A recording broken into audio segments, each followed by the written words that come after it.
Hello and welcome to a Climbing Daily semi-live gear show. We're at the Kletterzentrum Innsbruck climbing wall, and there's lots of people wandering around. And as usual with these kind of shows, I'm going to go and annoy people until they'll talk to me about their shoes. And I've seen my first victim, and he's actually someone who has to kind of talk to me because it's Josh Larson. You know him from Cold House Media. He's the coach of the American team. He's just trying to relax, but I'm going to bother him. Josh, how you doing, man? Good to see you, man. Yeah, I'm good. You should be in Madagascar. Yes, I should be. But I'm here. I'm coaching the U.S. climbing team, lead speed and bouldering. Halfway through the event, and everyone's psyched. Everyone's doing good. Yep. Sweet, man. Well, this is just a gear show, and what we do is we go around and annoy people to talk about their climbing shoes. Oh, okay, nice. You're wearing, yeah, sorry. You're wearing 510 high angles, like the classic stiff bouldering shoe, They're right? classic. Yeah, they're classic. They changed the inside so you don't have blue feet anymore, which is really key. So you take your shoes off, you don't have Smurf feet. I was disappointed by that change. Okay. Like, honestly, I thought it was a brilliant feature. Yeah, I thought, like, everyone knew what you were wearing at that point, right? Whether they were on or off. No, these shoes are great, man. They're definitely like my go-to for indoor bouldering, outdoor bouldering. They're just versatile, good toe hook, good heel hook. Everything's really enjoyable, comfy. do you find them, because I've spoken to a few people who find them a bit too stiff, like almost too aggressive. Have you noticed that, or not a problem for you? I think they just need a bit of time to like break in, like probably a week of climbing in them, and then they're good. But yeah, they definitely come in stiff and a little painful, but if you size them right, they break in easy. Have you used the synthetic one? You know, there's the non-synthetic and the synthetic. Yeah, I can't get the synthetic in the States anymore. It's really good. If you can get your hands on it, it's good. The yellow ones, right? Yeah, yeah, they're sick. And what is the difference, apart from synthetic, non-synthetic? It's a stretchy thing, isn't it? Like the non-synthetic don't stretch as much as those. Is that right? I made that up? I don't know. I don't know. Maybe it's the color, but no, that's just the feel. The feel of them is just great. I don't know. I think they're just, yeah. I couldn't really put my finger on why.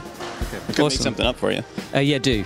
I can't. It's the Smurf effect, non-Smurf effect. Totally screws everything up. Yeah. Cool. Well, mate, I know you're super busy. Best of luck with the American team and the rest of the week here at Innsbruck. I'll see you on Cold House Media. I edit your face all the time, so it's weird meeting you. I see you every day. Yeah. We should have later. Right, mate. See you later. Thanks, Matt. See you later. See ya.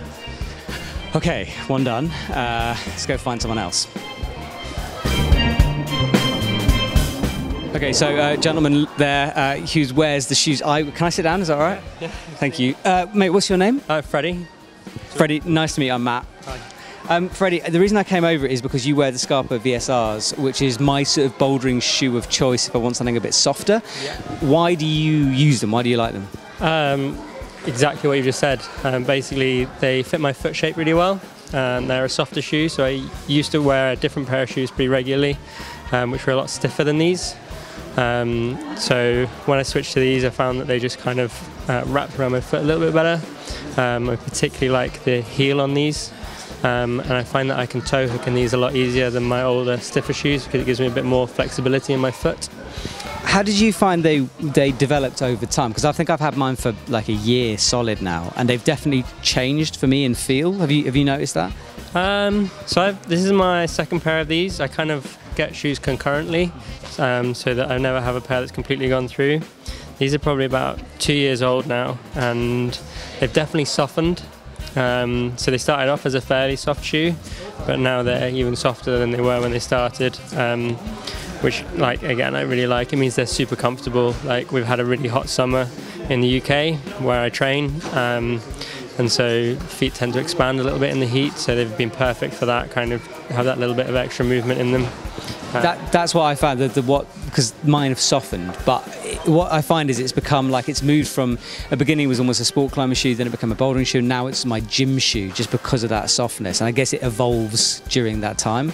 Possibly? Yeah, possibly. So I probably wouldn't choose these for a hard outdoor slab anymore, where I would have been happy to climb anything in them when they were newish.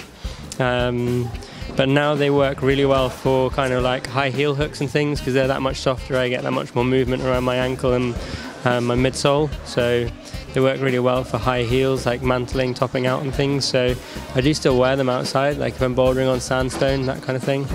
So they work all around for me. In the UK, have you ever done Southern Sandstone down in the UK? Not in these. I have climbed a bit on the Southern Sandstone, but I live right by the ferry, so I tend to just pop across the font when I want to go outside. You're very sad. The reason I ask you is just because I don't meet many English people, especially not many English people who ever climb on southern sandstone. So I'm very impressed you've done a little bit of that. Mate, we're at the Kletterzentrum gym at the moment. Pretty good gym, right? Yeah, it's amazing. Size-wise, like there's nothing that I know of really that touches it. In Europe, certainly. I mean, I know there are some mega gyms in the US. Like it's extensive. The hold selection is phenomenal.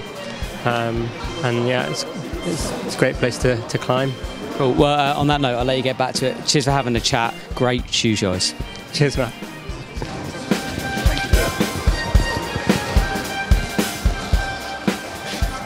These two ladies are looking at me like they don't want to run away, so that's cue enough. Hi, sorry, I'm Matt. Oh, hi, I'm Ina. Nice to meet you. Ina? Yeah, nice exactly. to meet you. And Helena. Nice to meet you. hello, ladies. I'm really sorry to bother you in the middle of your session. But your shoes caught my eye. Can you tell me, so Boreal and La Sportiva. So let's start with you. The Boreal Joker, is that right? I think so, yeah. Okay. Why did you buy it? And what's good about it and what's bad about it? Well, to be honest, I just bought them because they were like kind of the cheaper ones, Okay. and I'm just starting to begin climbing, and I wanted to just have some kind of shoes.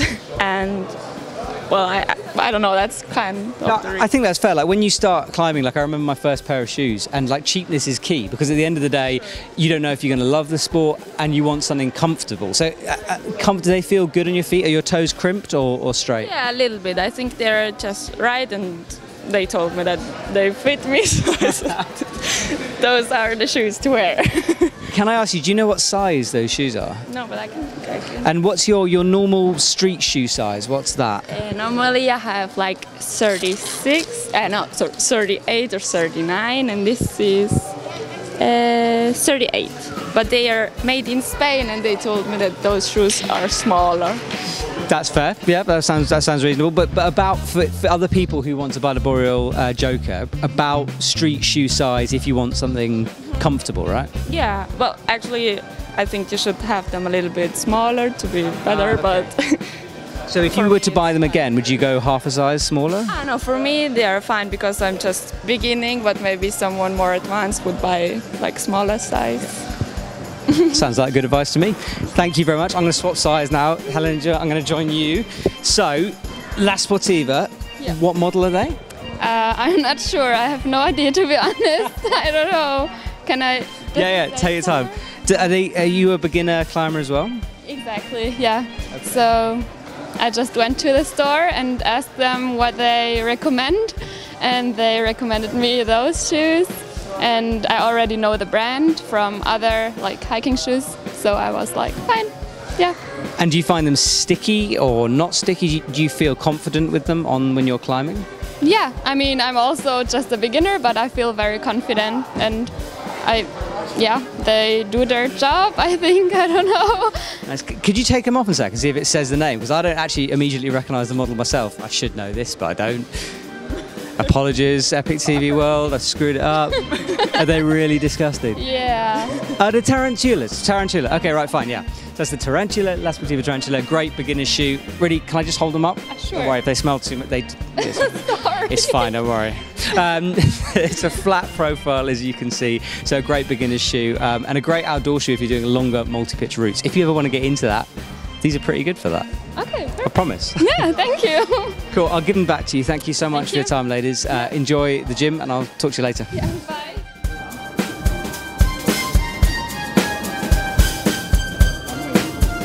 Just found Stefan. Stefan, you've got the new, I'm just going to pick them up, the new solutions. Yeah. Any difference for the old solutions with the new solutions that you've noticed? Yeah, the strap is new, but unfortunately it breaks permanently. Actually, that's the only disadvantage of this shoe. It's just perfect for my toes, and the fit is perfect to me. But yeah, the straps. I can see where it's breaking, down where it's kind of attached onto the eyelets, that area is just rubbing. It is. That's How long do you wear them for before that starts to happen? about 3 months. Yeah.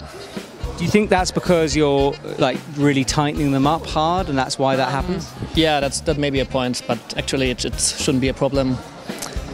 Yeah. Okay, cool. So apart from that, which is obviously a bit of an issue, rubber-wise, do they feel good? Because they're quite a stiff shoe. Yeah, actually yes. They feel great. Even for very very small holes, that's just perfect for my how do I say that? For the shape of your foot. Yeah, it is. Yeah. And what do you usually use them for? What type of climbing? Are you a lead climber, a boulderer, or? Actually everything. I'm mainly boulder, but I also do lead climbing. I use them for bouldering, I use them for lead climbing, and I even use them for multi-pitch because I've been wearing this shoe for about 8 months and they widen a little bit, so I even can use it for 5 or 6 hours on my shoe. So that's interesting. So over time of the shoe, it does. You find what, half a size stretch, or? Yeah, half to one size, I would say. So would you recommend that people buy them a bit small, or just go with what feels comfortable and they'll just change the use? I went down 3 sizes. Okay. Yeah. I think I go down 2. So I'm usually an 8.5. Well, I go to about size and a half. So I'm usually 8.5 street shoe, and I usually go down to about 7 for me, and that's tight enough for me. But then I've never worn the new solutions anyway. And rubber-wise, because that's the Vibram Edge, I think. Is it Vibram Edge grip? Yeah, I really don't know. Oh, I don't know either. I can't remember. That's put me in the spot. I'm pretty sure it's Vibram anyway. But you find the rubber good, sticky, no problems? Absolutely. Yeah. I've been only wearing this shoe mainly, so I don't really have another shoes to compare, but for me it's just perfect rubber-wise. So apart from the strap breaking, is there anything else that you don't like or that you don't think they should be used for? Actually, the heel could be a bit better, but I think that's a known issue for the solution. But actually that's it. I think I'm going to buy it again, despite the straps. Cool, we might just have to DIY the straps, just wrap a bit of tape around them or something. Cool, mate, thank you so much for your time. I'll let you get back to your climb and talk to you later. Have a nice day. So that's it. That's what the people at the Kletterzentrum gym are wearing on their feet at the moment. For me, I'm about to go for a climb, and this is the 510 Quantums, which I've talked about before. These have sort of changed their use, in my opinion. They've got a bit softer as they get older. So for me, this has now become my gym climbing shoe. And finally, after about a year, the toe rubber is starting to peel away, which is kind of sad because I've really enjoyed this shoe. But it's still got a bit of life left in it for a gym shoe. If you're interested, we've got loads of Climbing Daily content coming about the World Championships, about this gym, the Kletterzentrum in Innsbruck, and all our work with Black Diamond this week. There's a ton of super cool stuff that we've been filming. Can't wait to show it to you. Thanks for watching, and I'll see you soon.